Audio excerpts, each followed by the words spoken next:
Berani-beraninya maling masuk ke rumah bapaknya Udin.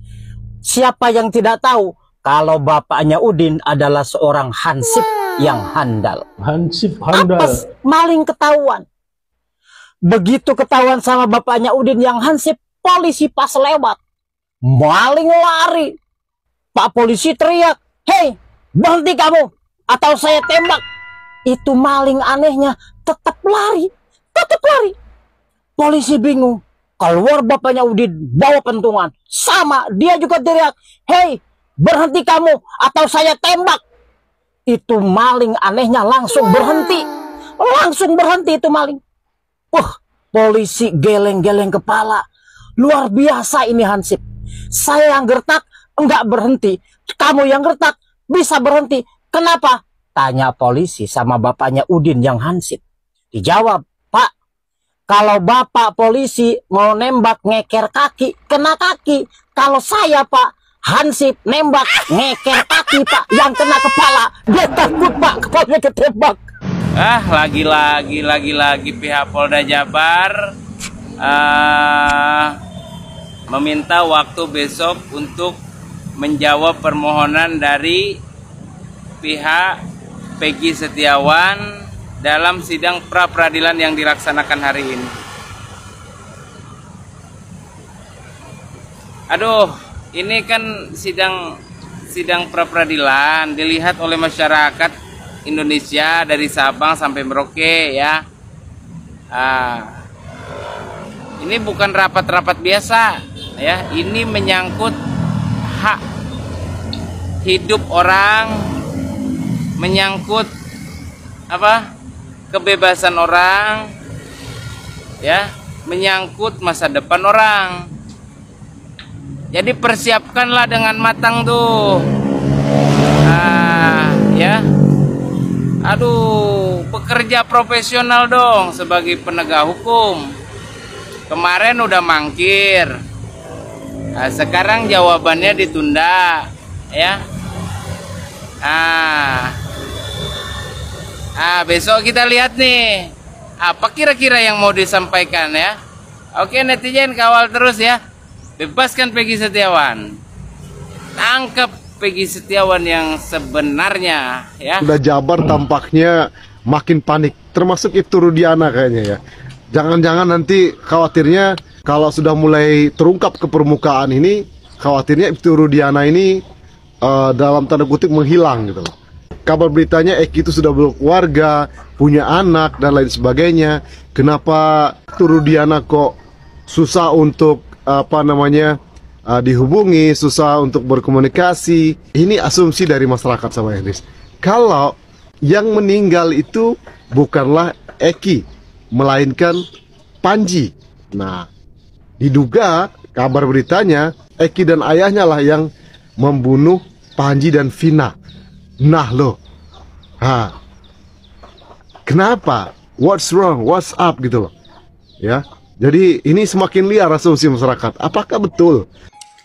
Apapun pertanyaannya, dua alat bukti. Apapun persidangannya, dua alat bukti. Apapun jawabannya, dua alat bukti. Apapun permasalahannya untuk terdakwa, dua alat bukti. Kalau begitu,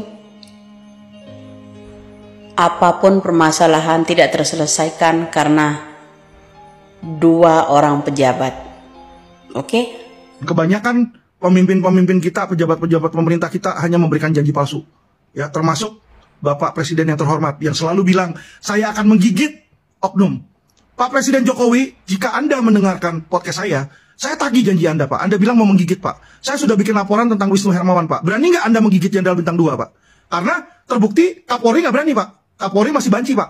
Ya, sebagai jenderal dia tidak berani bertindak tegas. Sudah ada laporan, tapi laporan saya tidak berani ditindaklanjuti, Pak.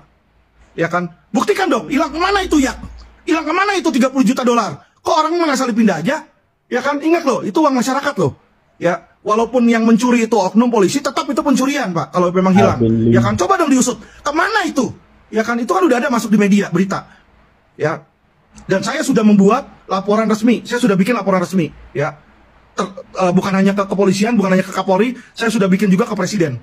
Jadi Bapak Presiden, jika Anda mendengarkan, ya saya kasih tahu Anda Pak Presiden, bahwa Pak Listio Sigit tidak berani menggigit anak buahnya, Wisnu Hermawan, yang diduga menghilangkan banyak alat bukti dan menghilangkan DPO, Pak.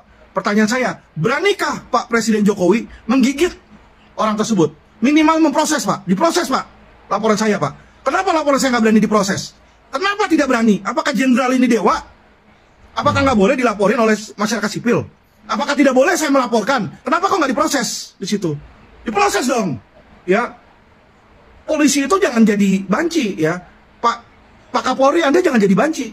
Anda itu bintang 4. Masa takut memproses bintang 1 malah Anda naikin jadi bintang 2? Ada apa ini?